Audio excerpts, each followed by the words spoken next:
Well, guys, today is the day. Today is the day that the official reviews of the 2025 C8 Corvette ZR1 hit the market. The embargo has been lifted, and we are now getting real takes on this car, on the track, all of the good stuff. Let's talk about it. What's up, everybody? Welcome back to the channel. Welcome back to the vlog. Thanks for pressing play. Today, we're going to be talking all about the C8 Corvette ZR1, specifically the 2025, the launch year edition, and all of the reviews that are now pouring into the internet from the people who got to drive one of these on the actual track. Again, this is the channel you want to come to for anything and everything Corvette related, whether it's rumors, ownership experiences, reviews, modifications, anything. If it's Corvette related, you'll find it right here. So just jumping right into it, I've watched 3 different reviews from 3 different big YouTubers, and all of them are saying the same thing. This car is unbelievably fast. So the Savage Geese video actually showed them driving on the track and talking about the fact that they had actually hit 180 miles an hour on the back straight on the Circuit of the Americas track. Now, that is absolutely fantastic. That just really goes to show you just how fast this car is, because while they're doing that, he's talking to the camera, reviewing the car, talking about the technical tidbits,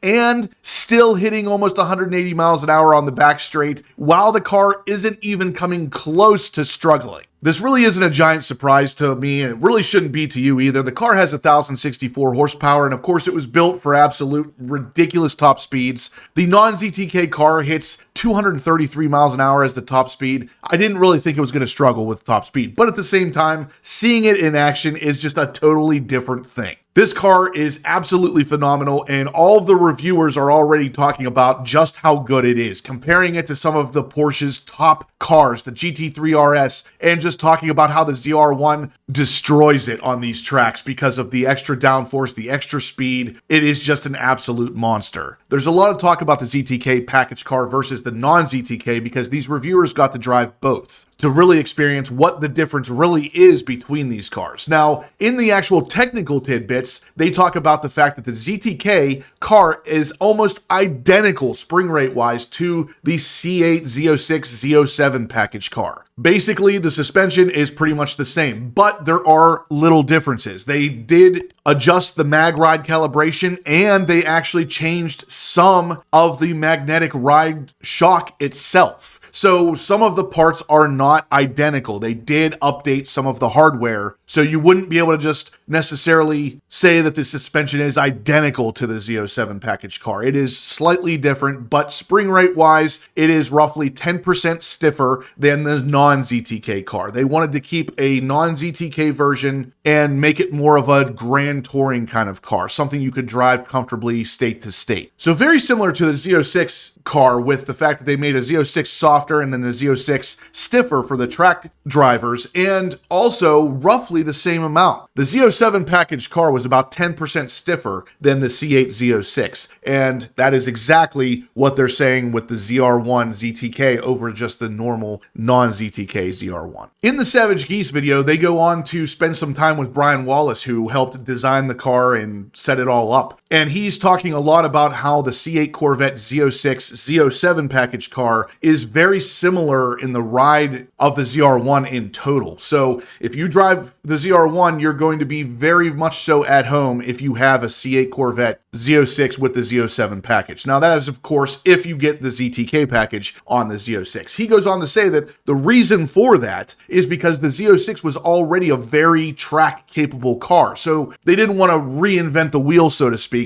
The Z07 already was really good on the track, so keeping that same kind of suspension setup over to the ZTK version of the ZR1 was a no-brainer. Brian Wallace actually refers to the Z06 with the Z07 package as a quote-unquote baby ZR1. I think that's hilarious because I think the Z06 with the Z07 package car is like already the top dog fantastic vehicle, and here comes the ZR1 to just totally decimate. They also go on to talk about the aero differences. A lot of the aero from the ZTK, you can tell, is much bigger power on the ZR1, but at the same time, it is obviously very functional. So Brian Wallace goes on to say that through the turns on this particular track, you can actually feel the larger aero doing its work and literally keeping you planted on the ground because of how much larger the aero is on the car versus the Z07 package car. Now, obviously you need that because you also have roughly 400 more horsepower and you're carrying between 20 and 30 miles an hour more through the turns than you would with a Z07 package car. Now, these are very capable drivers over at Savage Geese, and obviously Brian Wallace was one of the drivers that was able to smash some records of previous tracks. So these guys know what they're talking about. Whenever they're saying they're carrying 20, 30, 40 miles an hour more through the turns than they did with the C8 Z06, these aren't just estimates. They know they're carrying that extra time and they needed that extra aero to keep that car down. Brian Wallace goes on to say that one thing he would want to tell anybody who has never driven a C8 Corvette or a Corvette in general before, coming from Porsche or Ferrari or anything like that, is don't be afraid of the power. Now, I think this is awesome because, yeah, 1064, that is pretty intimidating and can definitely get you in some trouble. But Brian says the car is very approachable and to not be afraid of the power. I love the way Chevy has always done the Corvettes. They've basically always made them like that. They're always very approachable and not necessarily super intimidating when it comes to how much power it really is. On paper, even the C8, Z06, Z07 has enough horsepower to get you in some trouble, but it is extremely approachable and extremely compliant kind of power. It's not something that's just going to immediately murder you. And that's same kind of mentality was poured into the C8 ZR1, even with 1064 horsepower. On that same note, Jack actually says to Brian during this particular interview that he actually turned off a lot of the traction control and stability control of the car while on the track and was shocked by just how easy the car still was to drive, even without those nanny controls on. That's again, 1064 horsepower with no traction control and no nannies on, and he's still commending how easy the car was to drive. That's just absolutely phenomenal. And yeah,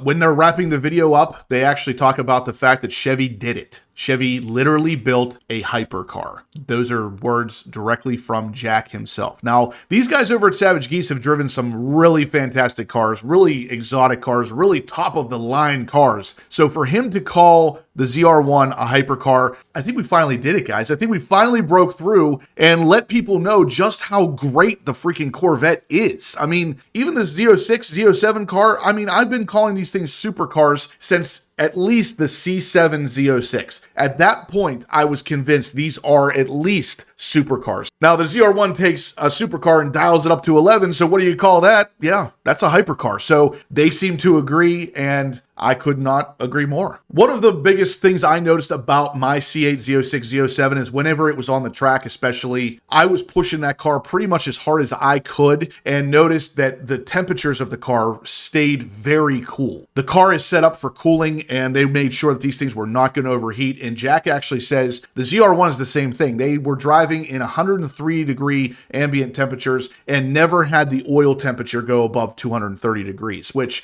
when you're pushing the car that hard, literally hitting 180 mile an hour on the back straight, that's how you overheat a car. And if this car was still staying within the parameters and still staying what I would call quote unquote cool, that is very impressive. Because again, 1064 horsepower out of a giant twin turbocharged engine, basically producing nothing but heat, and they're still able to keep it under control in 103 degree heat. That's super impressive. Jack goes on to say that he doesn't really know the circuit of the Americas track that well, and he was still breaking the GT4 car records in lead follow, meaning he's not even smashing the throttle as hard as he can, and he's still breaking the track time in actual race car setups. It's incredible what this car can do without even trying, it seems. And he really wraps it up by saying that the ZR1 is really just the Z06 with the Z07 package with 400 more horsepower and more downforce. That's really a basic way to put it. It is the Z06 with more power and more downforce. And that is not even close to a bad thing. The Z06 was already such a great car. The ZR1 literally just builds on top of that. It's a winning formula through and through. Now, he does actually go on to talk about some of the cons, some of the negatives of this car. So it's not 100% perfect by any means. Nothing is. He references the consumables. So your brakes, your rotors, your tires especially, especially, you're going to go through those things a lot faster than you would one with the Z06 because there is about 200 to 210 more pounds of mass on this car. So the turbos and the extra cooling and everything add additional weight to the car. So you have about 200, 210 more pounds of mass on it. That all factors in when heavily accelerating or heavily braking. Those are going to wear on the tires more. They're going to wear on the brakes more whenever you're hitting the brakes at the track going 200 plus miles an hour. The fact that it is a faster top speed and can hit faster speeds in the turns is also going to wear on your tires and your brakes. And then he wraps it up with, again, saying that the ZR1 is just an incredibly impressive car. It really takes everything that the Z06, Z07 package car did and dials it up to 11, which, like I said, they're building on a really great car, making it even greater. So at the end of the day, like I said, I've watched 3 of these reviews now. They all are saying basically the same thing. It is a Z06, Z07 package car dialed up to 11, which is exactly what I was hoping it was going to be. So I think we're all getting what we wanted out of this car, and being the price point, of course, $200,000 plus is not cheap, but in the grand scheme of things, compared to the actual rivals that this car is going to be taking down, it is much cheaper than the more expensive supercars out there that are even remotely comparable. So anyway, guys, that's it. There's reviews out there everywhere you can find about the ZR1 with the ZTK package, especially just absolutely tearing up these tracks, impressing people who are used to driving absolute supercar, hypercar stuff, and that by itself is extremely impressive. So check those out, guys. Smash the thumbs up if you like this video. Subscribe if you haven't yet. And as always, guys, stay obsessed.